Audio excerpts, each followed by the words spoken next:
Hi everyone, welcome to another Tea with Me Tuesday. I think this is my first cup of tea. Did I have a cup of tea this morning? I usually have first thing when I get up in the morning. Anyway, this is going to be kind of a short Tea with Me Tuesday. I don't really have a lot to update you with.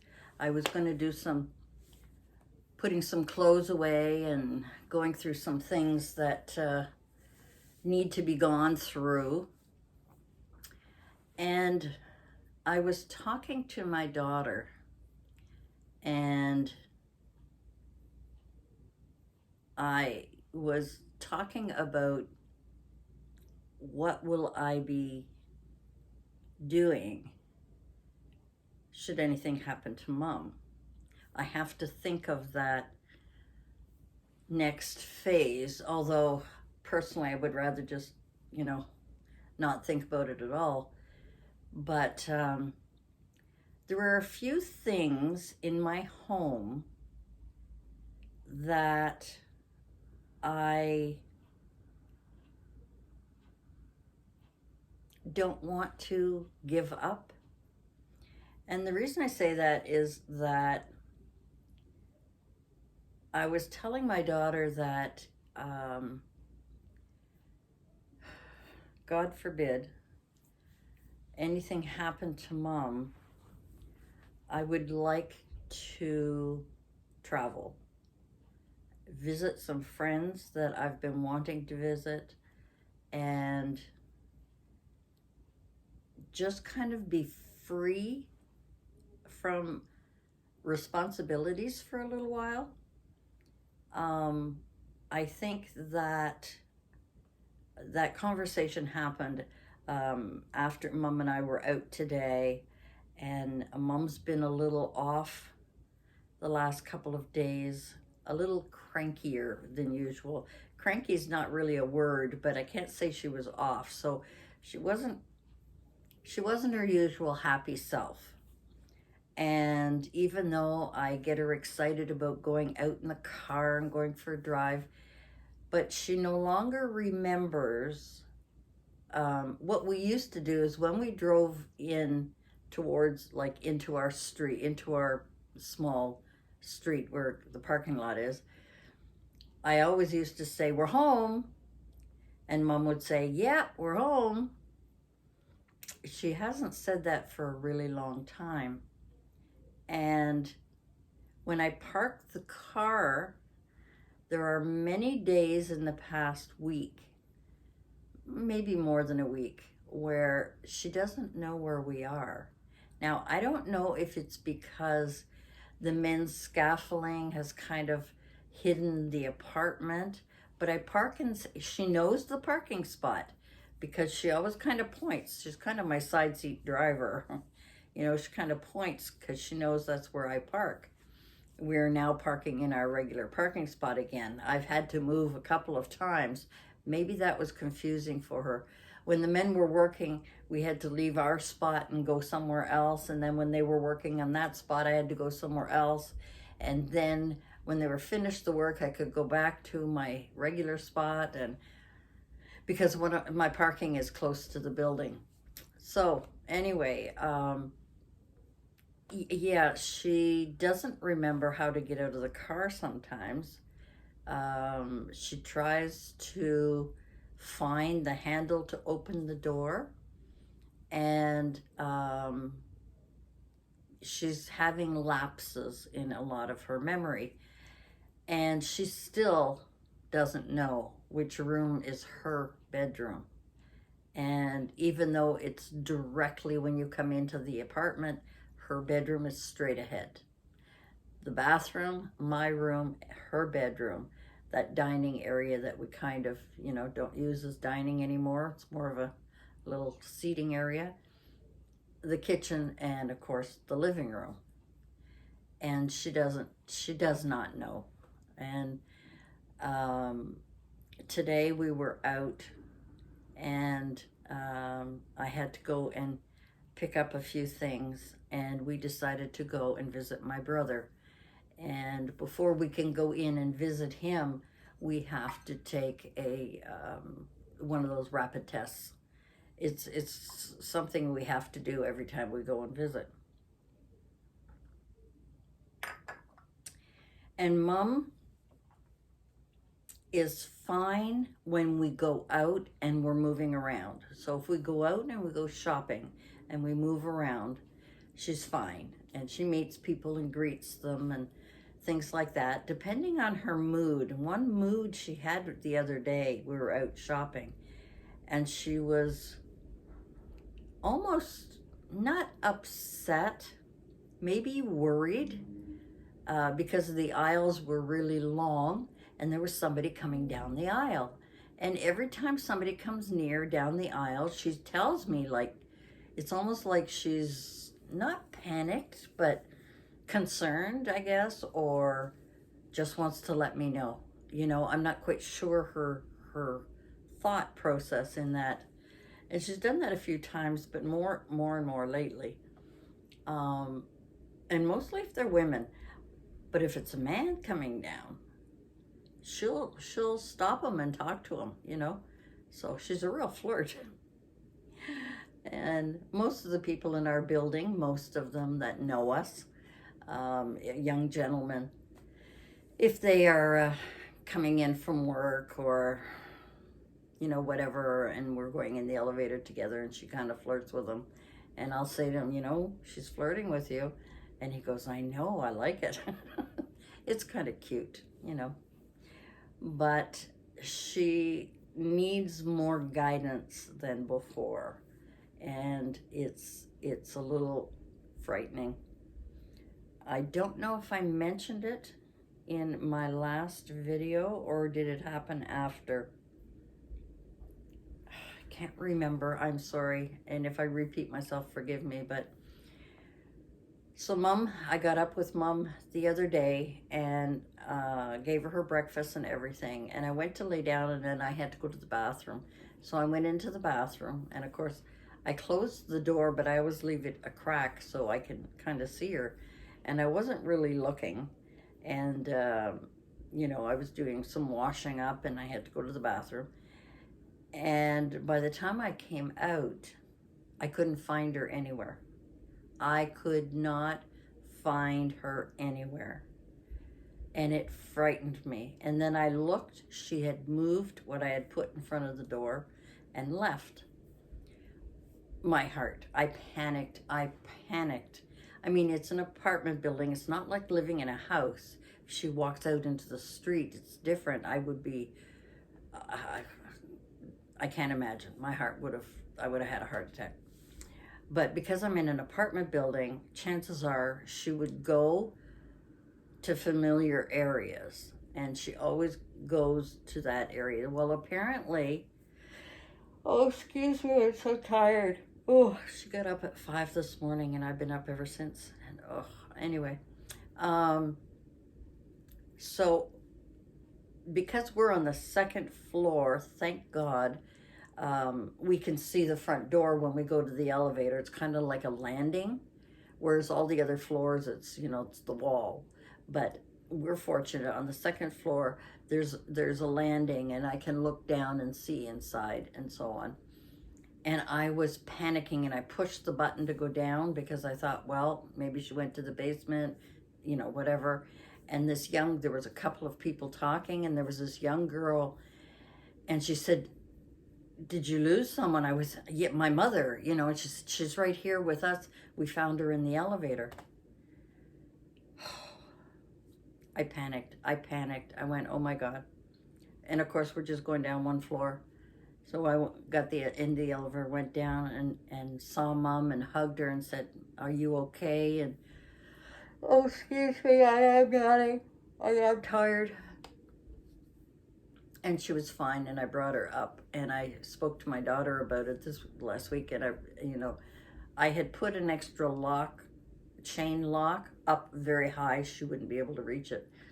I almost need a step stool to reach it. But one day I had pulled it out and I didn't replace it the wall is very thin, so I'm going to need some really, thick screws to put in there.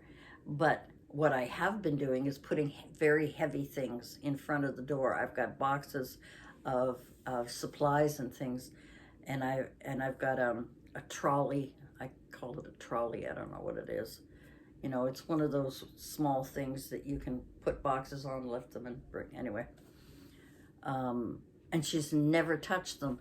But the night before, I had been doing some cleaning, and I didn't put anything in front of the door. I mean, there were a few things around the door, but not up against it, so that she would have to move it. And I completely forgot the night before to do that. Anyway, brought her home. I mean, my heart was pounding. I was all upset. So that was last week. Then today we were out, and I mentioned my brother's name, and I said we're going to go visit him. So we went to visit my brother. And I said, do you remember who Brian is? Brian, he's your son. He's your son, and we're going to go visit him. He's in the hospital. I didn't want to say nursing home because I don't think she would have understood that. But hospital is kind of a common word, and a little bit easier maybe to understand. So she had no clue. She had no clue. And we had to go in and we had to be tested. And of course, we have to wait the 15 minutes, which is, thank God people are coming and going, because otherwise Mom would have been in terrible shape, because she can only stand to stay somewhere, sitting down, waiting, unless she's in the car, for 5 minutes. If there's not conversation going on with her, if I'm not talking to her, if I'm busy. I was being tested. I got her to be tested first, and then I went to get tested. But as soon as I was done tested, I go over and I talk to her and so on. But after 5 minutes, she's ready to leave. And we're going to go visit Brian. Brian is my brother. Brian is your son. And I went on and on, trying to get her to remember, which is kind of stupid. But I always hope that, sometimes it will bring out a memory. And even though it doesn't fizz her right then, sometimes, like it has done in the past, we'd be going home and almost home, and she'd say Brian, or she'd say my son, or something. She would, refer. So it's almost like it took that long to absorb what I said, to when she kind of recognized it. So we went to see, they had just finished lunch, and they had all of, the wheelchairs out and everyone sitting around watching some television program. And I'd say about a third of them were falling asleep. They'd had a big lunch, I'm sure, were falling asleep. And my brother was sleepy. And a couple of times he would kind of nod down, and then I would talk to him. Well, Mom didn't want to stay.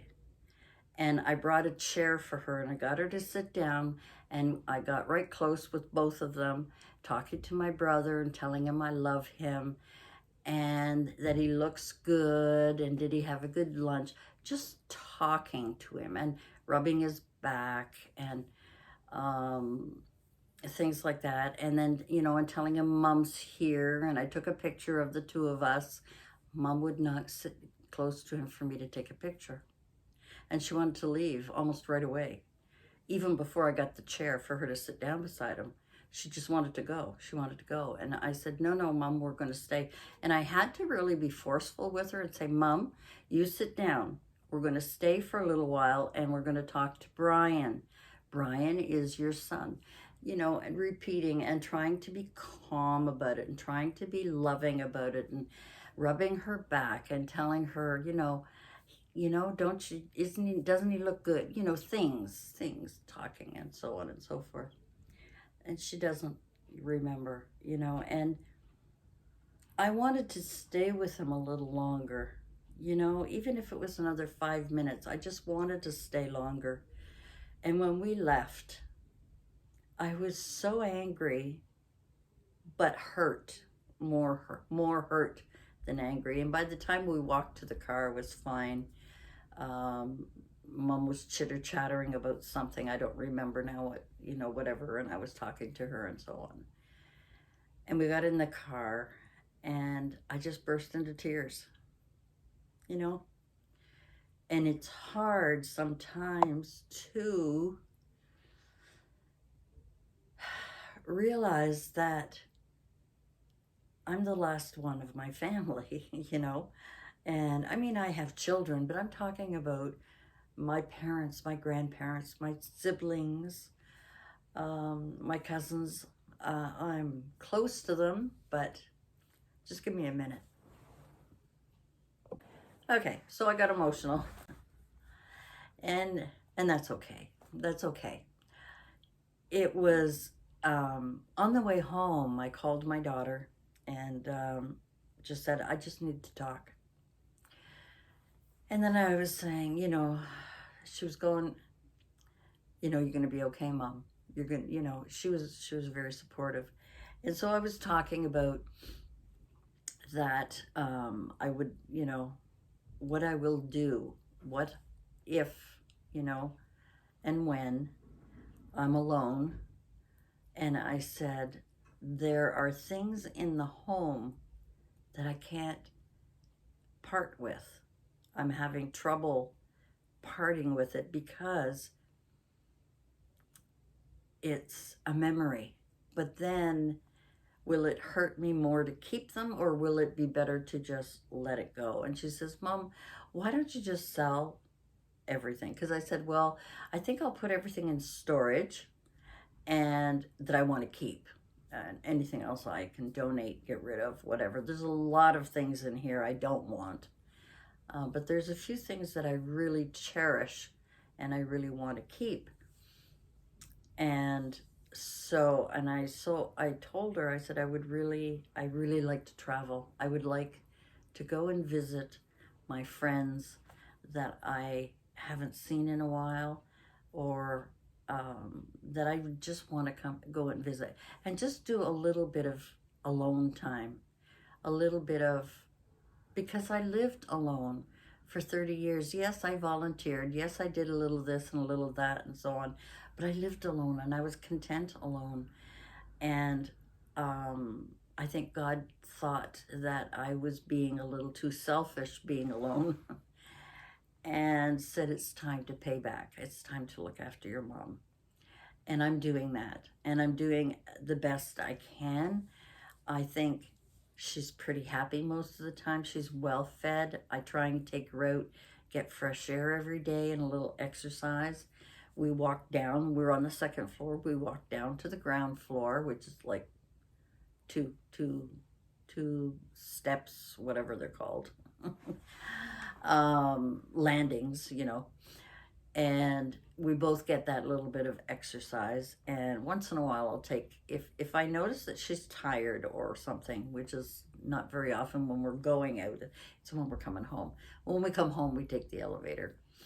But I said to my daughter, I'd like to put things that I want to keep in storage. I said, well, Mom, that's awful expensive. Why don't you just sell it all, and she's probably right, but there are some things that I'm going to have to think awful hard about, because I don't want to get rid of them. And she doesn't have a house big enough. She's got 3 boys and 3 bedrooms, and 2 of the boys have got to sleep together, and eventually they're getting older. They're hoping to get a bigger house someday, but right now, all of them, except my daughter, of course, all of them are content to stay where they are. And the boys, they grew up there. They were born there. They grew up there. So I think that continuity is very important, to stay in the one place. But once they are older, I think once the youngest one is reaching a teen, I think by that time the oldest brother will be, I've left home or in university. But her house isn't big enough for me to store anything. So, my best bet is to store what I really, really can't do without. There are things, knick-knack things, that probably I could sell, but not, for any amount, like Mom's Royal Dalton dolls. They're gorgeous. And I have another, um, I always want to call it a china cabinet, but it's not. And I can't think of the name of it, but it's got lots of things in it. And some of them I don't really care to get rid of. There are some things that I got in Germany when I was married that I've kept and that mean a lot to me. And then there are some things that are cute, but I don't need to keep. I don't really need to keep, and I'll have no place to put them. And then there are, things on the walls. There's a lot of them I don't need, but there are two. Again, one that I got in Germany in 1972 that means a lot to me, and I probably couldn't part with it. So, this whole van life stuff has been going on for a while. I could not live in a van. It's too small for what I want my treasures to be, what I want to keep. So I'd have to get some sort of camper van or an RV, but not too big. I would like a small one. And there are a few things that I could keep in there. I could easily keep, but there are some things that I can never keep. And there are some things I'll probably give to my son and his wife. I'm sure as their kids are getting older, there are things they could use. But the whole idea of having to go through that process is going to be painful, but I think it will be something that I have to do. It's something that I will just have to do. And that's hard. That's hard for anyone to give up things that meant sentimental value to you. I can easily get rid of things that have no sentimental value. There's a lot of my craft stuff. I would donate a lot of it, but I think I would still like to have a small, portion of things. Like all my papers, I could definitely donate those to the schools. You can get more paper. It's easy to just, get some more. It's always easy to buy things if I needed it. But there's a lot of things that I could get rid of that I don't need or that I can donate. There's a lot of things I could donate very easily, and it wouldn't bother me a bit. It would not bother me a bit to get rid of. But it's those sentimental things that I don't know if I could do without, and I'd have to figure out how to work that in. And the reason I say, an RV, I just think it would be more comfortable for me to have something. If I was younger, it would be different. But now that I'm older, I think I like the luxuries a little bit more. And I don't have a lot of money to buy a very luxurious RV. But I would definitely like to have something that's a home on wheels so that I can travel, so that I can go to the places that I would like to go. I haven't met many of my cousins, my mom's family, my mom's sister's family, ever. Aside from Facebook and my aunt and my mom talking about us, because they've been, back and forth. They live in Nova Scotia, so there's a wonderful place to go. I've got friends in Ontario. I've got friends out west that I would love to visit. And then maybe even go down to the States and visit some of my friends, you guys from there. I would love to do that. That would be, a wonderful thing. Can I do it? I don't know. Now I know I could do it in my car. I know I could just travel and go and do it in my car. But having the stress of my home on wheels, and should I get stuck and I lose it all and lose all of the sort of personal items that are important to me that might be in that van or that RV, would bother me, would scare me a little bit. But being alone doesn't bother me. Traveling alone doesn't bother me. I did a lot of traveling on my own, a lot of traveling. And I like it, I enjoy it. So, anyway, that is all coming out of a conversation with my daughter after I had been teary about my brother and my mom and the whole idea of uh almost feeling like I've already lost them, you know, and even though they're still alive, I feel like they're dead already, and then that goes away. I mean, it kind of comes over me after I have a visit with my brother, and sort of this overwhelming, am I doing enough for mom? And this, all of these crazy, crazy, crazy thoughts start going through my head. And then I have a little quick conversation either with my son or my daughter. Both of them are so good about listening to me and poking me, giving me that little bit of advice that I really need, just to say, Mom, you're doing okay. And I don't like people to say, oh, you're a wonderful daughter and you're blessed and all. I don't really feel that way. I feel that this was my duty from God. This was my duty. And I love my mom. And even though we had been, we've had our ups and downs through life, and it took me a while to get used to having her live with me, it was the best thing I ever did. It opened up wells of compassion. And it took me a long time to understand. And then I sat back and realized how lucky I am, because there are many people who, through no fault of their own, have to place their parent and can't have them home with them, and have to, have them there. They need more care than mom does. Maybe she will need care. Maybe she will be bedridden someday. Maybe, I don't know. I don't know what's going to happen. So I don't, sometimes I don't feel like I'm doing enough.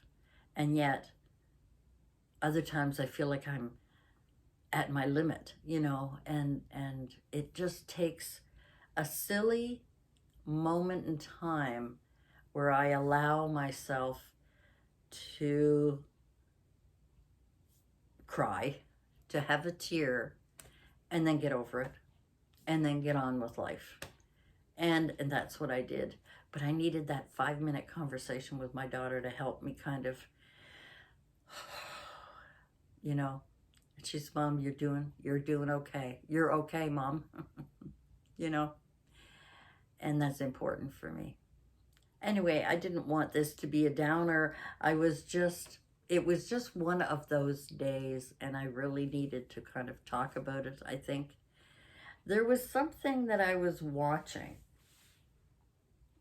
and I found it really interesting. There were two phrases that were mentioned. One was intention and destiny will never meet. And I thought that was very profound.